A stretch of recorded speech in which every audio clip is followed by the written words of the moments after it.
AudioJungle.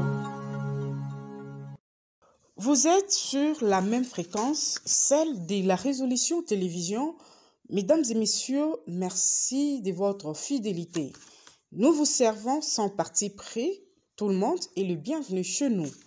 L'émission de ce jour est consacrée à un droit des réponses demandé par l'ex-président de l'Union des jeunes katangaise, IJK en sigle, Eli Kantang, qui intervient en duplex. Il réagit aux propos qu'il juge pas bien placés tenus dans l'émission précédente tournée sur votre chaîne avec M. James Nkumba. Bonjour M. Eli. M. Eli Kantang, vous êtes un leader des jeunes. L'OLAB, définissez-nous votre rôle. Bonjour madame.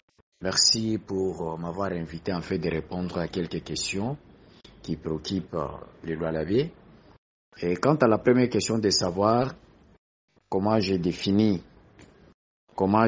mon rôle en tant que jeune leader du Lualaba. Et mon rôle s'est défini par rapport au travail réalisé et le rôle, la responsabilité sociétale nous demande à ce que nous puissions veiller, contrôler et les questions liées dans la gestion de la chose publique et de nos communautés.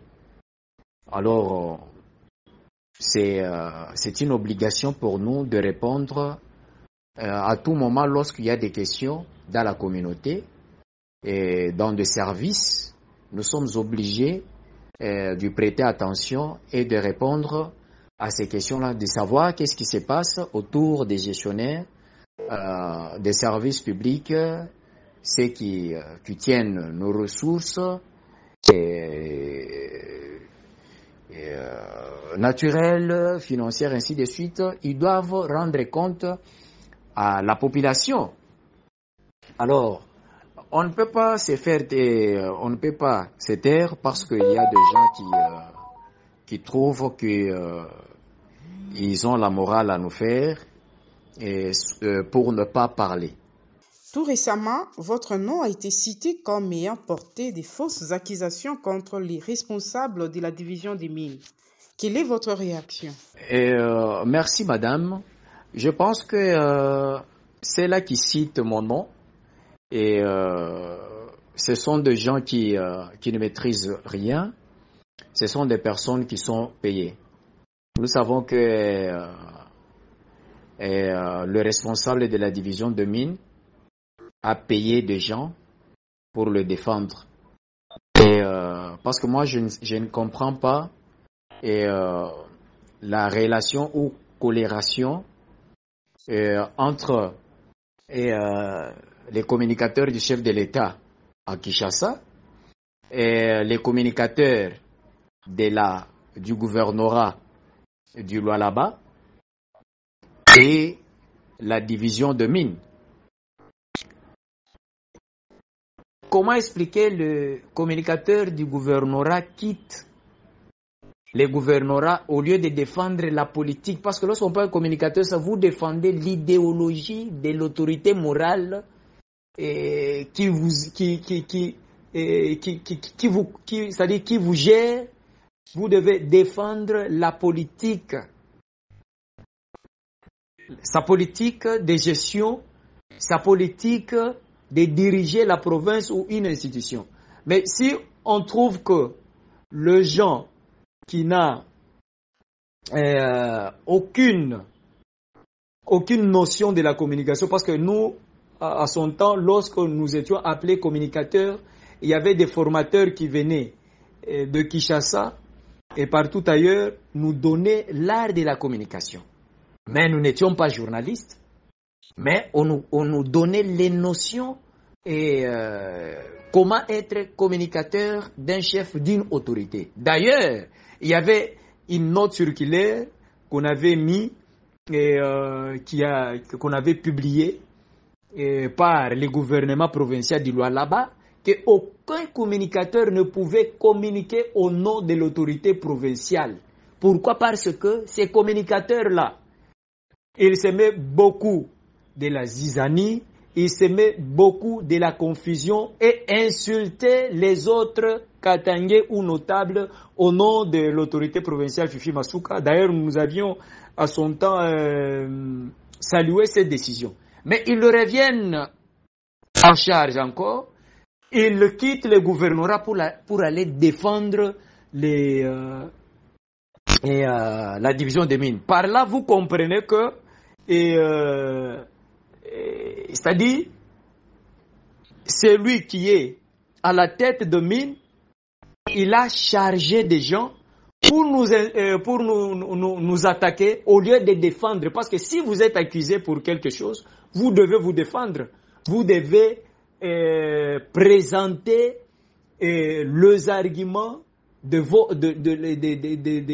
votre défense et prouver que vous êtes innocent. Vous êtes innocent des accusations portées contre vous. Mais si vous allez à Kinshasa, vous allez partout et nous avons déjà de l'information qu'il aurait versé $10,000 pour les défendre parce que les mêmes personnes qui défendent les chefs de division, ce sont les mêmes personnes qui avaient défendu le chef de secteur Luilou. Ils étaient partis, ils avaient pris l'argent au chef de secteur que nous allons te défendre jusqu'à ce que la situation va terminer. Mais quel était le sort du chef de secteur de Luilou? Est-ce qu'il y a campagne de mèche avec Daniel Tchikinda pour combattre le gouvernement Masuka? Merci beaucoup, madame. Et si je suis de mèche avec Daniel Tchikinda, Daniel Tchikinda, c'est un jeune du Lualaba. Moi, je ne suis pas de mèche avec lui. Je ne sais même pas, ça fait 4 ans. Vous vous souvenez, c'est depuis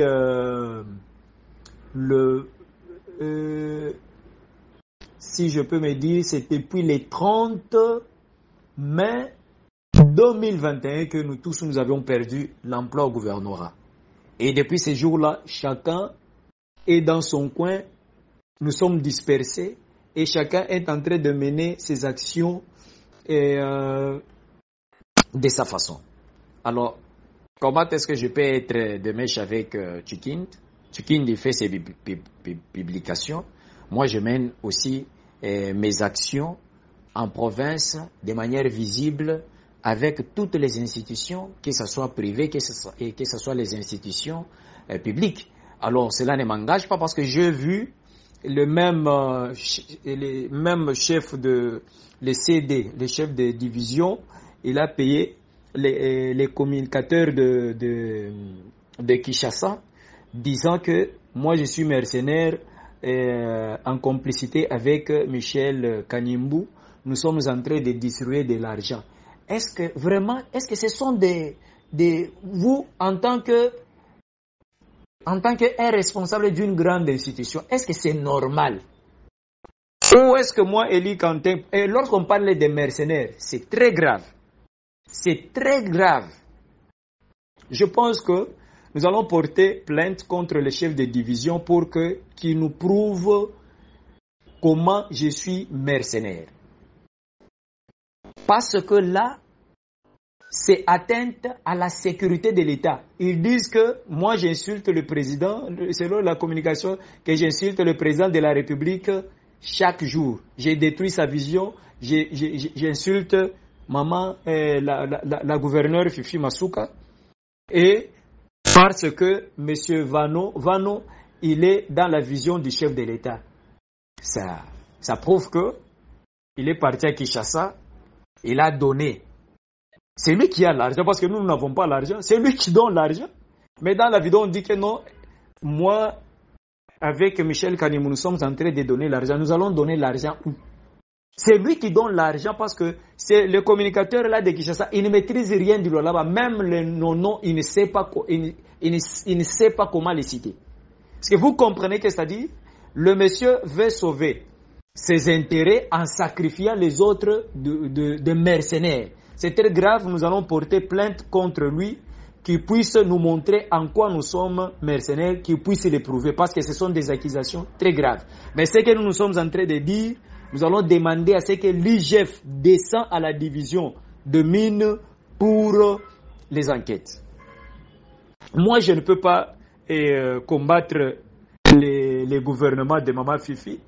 Parce que nous, si nous avons des inquiétudes, nous écrivons officiellement que Maman Fifi, il y a souci dans tel secteur, elle répond. Et si elle n'est pas à mesure de répondre, elle laisse le temps. Vous comprenez? Il n'y a pas longtemps que la gouverneure du Lualaba a réuni la société civile. Nous tous, nous étions représentés. Comment est-ce que nous allons la combattre? Ça, ce sont des fausses accusations de gens qui cherchent à soutirer l'argent auprès des autorités. Qu'est-ce qui justifie votre appel à la démission du responsable de la division des mines au Lualaba? Merci beaucoup, madame. Mon appel à la démission, c'est quoi? L'élégance. Vous comprenez? L'élégance. Si tu trouves que tu ne parviens pas à remplir les obligations vis-à-vis des gens, vis-à-vis des agents, vis-à-vis de ton service, il faut démissionner, c'est l'élégance. Parce que si déjà 4 à 5 personnes décrivent cela, non, il faut démissionner. Il faut démissionner. Pourquoi? Pourquoi cette différence? Il y a ceux-là qui reçoivent 40 000 francs de transport par semaine. Il y a ceux-là qui est par jour. Et il y a ceux-là qui reçoivent les transports de $500. Les transports de $500 par semaine.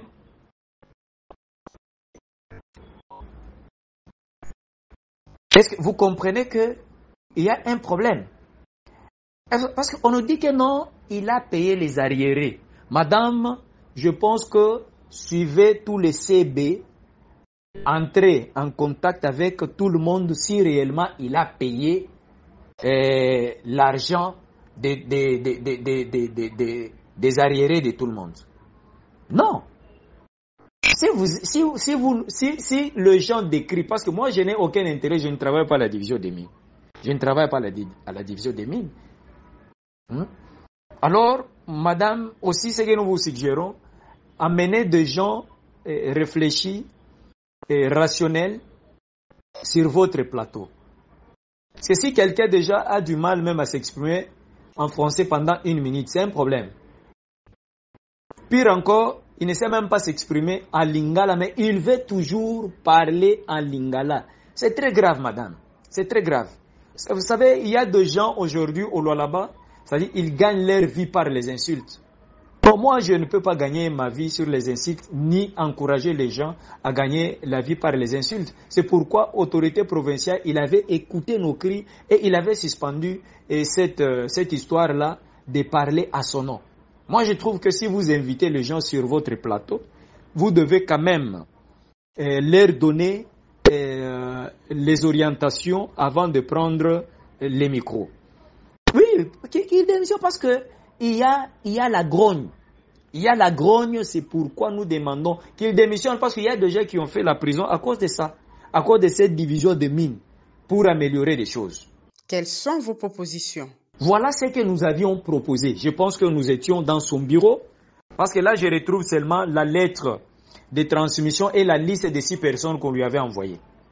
Nous avions discuté, parce que on s'était dit que non, il ne fallait pas qu'on écrive, mais qu'on puisse discuter avec lui. Nous étions, moi, le président de RTLU, moi j'ai été accompagné de 3 personnes, le président de RTLU aussi avec 3 personnes. Nous étions dans son bureau. Nous étions dans son bureau avec M. Vano. Nous lui avons dit ceci. Nous venons avec des propositions concrètes.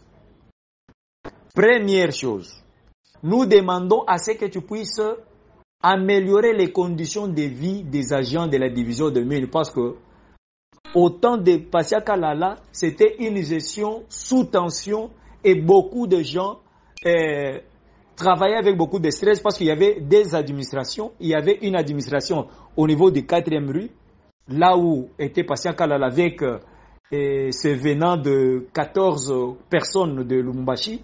Et sur la 4e et sur l'avenue Lusanga, c'est là où il y avait l'ancienne administration. Alors, ceux qui étaient avec Passia Kalala sur 4e avenue jouaient le même rôle que le CB qui était au niveau de Lusanga. Ça s'aimait la confusion.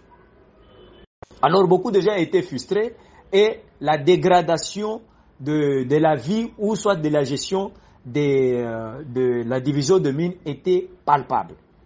Deuxième des choses que nous avions demandé à ce que le CB et le CD puissent lever la mesure de suspension de plusieurs CB.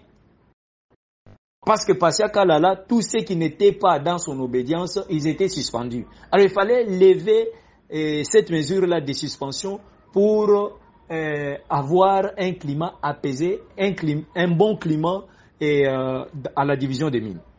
Troisième des choses, nous lui avons demandé qu'il y avait beaucoup de décès et parfois les gens qui décédaient, M.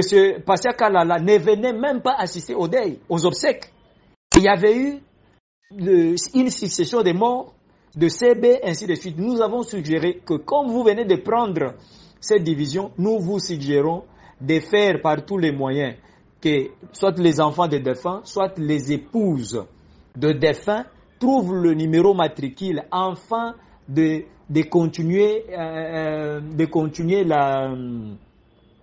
d'assurer la scolarité des enfants.